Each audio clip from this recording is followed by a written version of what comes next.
AP CM Jagan డ్రామాను నమ్మే పరిస్థితుల్లో ప్రజలు లేరన్నారు వేమూరు టీడీపీ ఎమ్మెల్యే అభ్యర్థి నక్కా ఆనందబాబు. తాము 2019లో ఓడిపోతామనుకోలేదని, ప్రజలు జగన్ కి అవకాశం ఇచ్చారని, అయినా అవకాశాన్ని వినియోగించుకోలేదన్నారు. ఈ 5 ఏళ్లలో ఏపీని అప్పుల రాష్ట్రంగా చేశారని విమర్శించారు. ఎన్నికలు రాగానే జగన్ యాక్టర్ అయిపోతారని, కోడుకత్తి వ్యవహారం, గులకరాయి డ్రామాలు వంటివి మొదలు పెడతారని మండిపడ్డారు. ఈసారి వేమూరు ప్రజలు తనను ఆశీర్వదిస్తారంటున్న ఆనందబాబుతో మా ప్రతినిధి సాంబశివరావు ఫేస్ టు ఫేస్. ఎన్నికలు దగ్గర పడుతున్న కొద్దీ వేమూరు నియోజకవర్గంలో ఎన్నికల ప్రచారం జోరందుకుంటా ఉంది. ఇప్పటికే నక్కా ఆనందబాబు ప్రజల్లోకి వెళ్తా ఉన్నారు. ప్రస్తుతం టీడీపీ అసెంబ్లీ అభ్యర్థిగా మూడోసారి పోటీ చేయబోతా ఉన్నారు. మరి ఏ విధంగా ఉండబోతా ఉంది పోటీ, మరి ప్రజల నుంచి ఏ రకమైనటువంటి ఆదరణ వస్తూ ఉంది, ఇదే అంశంపై మాట్లాడడానికి మనతో పాటు వేమూరు టీడీపీ అసెంబ్లీ అభ్యర్థి నక్కా ఆనందబాబు ఉన్నారు. సార్ చెప్పండి, ఎట్లా ఉంది ప్రజల నుంచి ఆదరణ, ఎట్లా వస్తుంది? 2019 ఎన్నికలకి ఈ ఎన్నికలకి తేడా ఏమైనా కనపడతా ఉందా? 2019 ఎన్నికల్లో మాకు అసలు ఏం కనపడలా. మేము ఓడిపోబోతున్నాం అనేది అర్థం కాల.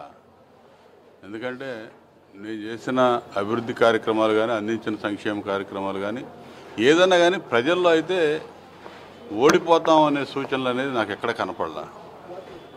ఇవాళ మాత్రం స్పష్టంగా అవతలాడు ఓటమిని వాళ్ళే ఒప్పుకొని పారిపోయిన పరిస్థితి చూసాం. గ్రామాల్లోకి వెళ్ళినప్పుడు ప్రజల్లో స్పష్టంగా ఆ ఓటమి ఛాయలనేవి స్పష్టంగా వాళ్ళల్లో కనపడతా ఉన్నాయి. మమ్మల్ని రిసీవ్ చేసుకునే విధానం, మా పట్ల చూపిస్తున్నటువంటి ఆదరణ చూస్తే రాజకీయ సీనియర్ పొలిటీషియన్గా పూర్తి అంచనాలు వేసుకుంటా ఉన్నాం. 100% గెలవటం కూడా చాలా బ్రహ్మాండమైనటువంటి మెజార్టీతో గెలుస్తాననే విశ్వాసం, సంపూర్ణమైనటువంటి విశ్వాసం నాకు కనిపిస్తూ ఉంది. అంటే ముఖ్యంగా ప్రజల్లోకి వెళ్ళినప్పుడు వాళ్ళ అభివృద్ధి కోసం మాట్లాడుతూ ఉంటారు. 2019కి కానీ ఇప్పటికి కానీ మీ హయాంలో, ఇప్పుడు వైసీపీ హయాంలో జరిగినటువంటి అంశాలు కూడా ప్రస్తావిస్తూ ఉంటారు. ఏమంటా ఉన్నారు వైసీపీ పాలనపై? ఏమంటా ఉన్నారు ప్రజలు?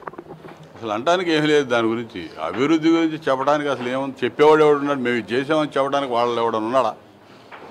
చెప్తే ఎవరు చెప్పాలి? నా మీద గెలిచి ఇవాళ శాసనసభ్యుడిగా మంత్రిగా ఉన్న వ్యక్తి ఆనందబాబు ఏం చేశాడు? మహా వేస్తే ఒక రోడ్డు వేసాడు, నేను 2 రోడ్లు వేసానని చెప్పాలి. లేదు ఆయన అభివృద్ధి అసలు ఏం చేయలేదు, నేను ఇది చేశానని చెప్పాలి. అది చెప్పడానికి లేకే కదా పారిపోయింది. నేను చేయటానికి చేసింది చాలా ఉంది కాబట్టి నేను ధైర్యంగా వెళ్తున్నాను. నేను చేసింది వాళ్లే చెప్తున్నారు, అయ్యా నువ్వు ఉన్నప్పుడు ఇది జరిగింది, అది జరిగింది. ఈ 5 ఏళ్ళు మొత్తం నిర్లక్ష్యానికి గురైంది. అభివృద్ధి అనేది అసలుకి ఇసుమంతా కూడా ఇక్కడ కనపడలేదు, నాశనం చేశారు నియోజకవర్గాన్ని చెబుతా ఉన్నారు. కాబట్టి వాళ్ళ గురించి అడిగేది ఎవడు చెప్పేవాడు ఎవడు లేడు. అంటే మీరు ఇప్పుడు రాష్ట్ర ప్రభుత్వం ఆల్రెడీ మీ అధిష్టానం ఆల్రెడీ మేనిఫెస్టో విడుదల చేయడం జరిగింది. మీరు వేమూరు నియోజకవర్గానికి సంబంధించి సొంతంగా ఏమైనా మేనిఫెస్టో తయారు చేస్తా ఉన్నారా అభివృద్ధి కోసం? ఏం లేదు, వేమూరు నియోజకవర్గానికి ప్రత్యేకంగా మేనిఫెస్టో అనేది ఏం లేదు. ఉన్నటువంటి ఇక్కడ ఉన్న సమస్యలు ప్రధానంగా మాకు రోడ్లు సమస్యలు ఉండేవి, ఇంటర్నల్ రోడ్స్ అవన్నీ దాదాపు 90% మేము మా హయాంలో పూర్తి చేసాం. మిగిలిపోయిన అభివృద్ధి కార్యక్రమాలన్నీ కూడా రాబోయే రోజుల్లో మేము అధికారంలోకి వచ్చినా చేసుకుంటాం. డ్రైనేజీ వ్యవస్థ కొంత బాగు చేసుకోవాల్సిన అవసరం ఉంది. దాని గురించి ప్రత్యేక కార్యాచరణ తీసుకుంటాను. ఇక్కడంతా కూడా రైతాంగం, వ్యవసాయ ఆధార జీవనం సాగించేటటువంటి రైతులు, ఇక్కడ వాళ్ళకు సంబంధించి మరి ఈ లంక గ్రామాల్లో పోతాలంక స్కీమ్ గతంలో చంద్రబాబు నాయుడు గారి హయాంలో 50 కోట్లు ఖర్చు పెట్టి పూర్తి చేసాం. దానిలో మళ్ళీ ఇప్పుడు రిపేర్లకు వచ్చింది, అదంతా బాగు చేసుకోవాలి.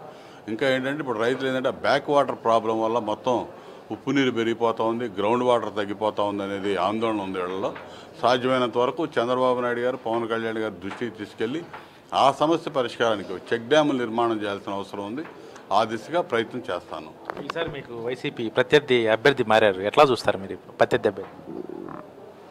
అసలు నేను ఆ అభ్యర్థి గురించి చూసేది ఏమంటుంది, నాకేముంటుంది? ఇక్కడ ఉన్నాయని ఎటో పోయాడు, ఎక్కడో ఆ పార్టీకి ఇన్ఛార్జిగా ఉండి 10 ఏళ్ళు ఇన్ఛార్జిగా ఉండి 2 సార్లు ఎన్నికల్లో కూడా అక్కడ పనికిరాడని చెప్పి అక్కడ ఇన్ఛార్జిగా ఉండే అతని గురించి వాళ్ళకి అర్థమైపోయింది. ఇక్కడైతే లాభం లేదని కొత్త చోట అంటే తెలియదు కదా ఏంటనేది అనే ఉద్దేశంతో ఇక్కడికి వేశారు, ఇక్కడ పెట్టారు. కానీ ఇక్కడ ప్రజలేం అమాయకులు కాదు. అసలు ఎందుకు వచ్చారు, అక్కడ ఏమేం చేసి వచ్చారు అనే దాని మీద వాళ్ళ విచారణ వాళ్ళు చేసుకుంటా ఉన్నారు. కాబట్టి అసలు పోటీ ఉందని నేను అనుకోవట్లేదు.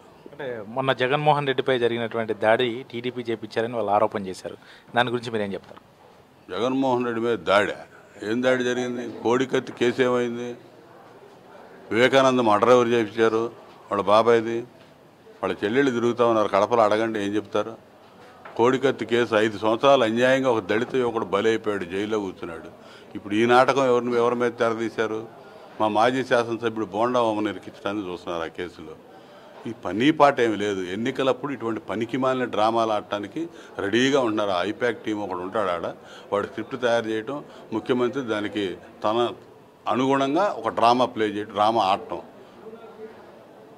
ఇతను రాత్రి మాట్లాడుతూ ఉన్నాడు, నేను రియల్ హీరోని, సినిమా హీరోని నమ్ముకోవద్దు, నేను లోకల్ హీరోనని. లోకల్ హీరో కాదు, ఇతను పెద్ద యాక్టర్, వీళ్ళు ఎవరు పనికిరారు సినిమా హీరోలు. అంత చక్కగా నటించాడు మొన్న గులకరా వ్యవహారంలో కూడా. కోడికత్తిలో అంతే నటించాడు, వాళ్ళ బాబాయ్ చచ్చిపోయినప్పుడు అంతే చచ్చిపోయాడు. తెల్లవారుజాము చనిపోతే సాయంత్రం 5 గంటలకు పులివెందులు చేరి ఇదంతా చంద్రబాబు నాయుడు గారు చేపించాడు అన్నాడు. అట్లాగే ఎవడో గులకరాయి అది వేసింది లేదు, ఆ రాయి ఇంతవరకు దొరకలా.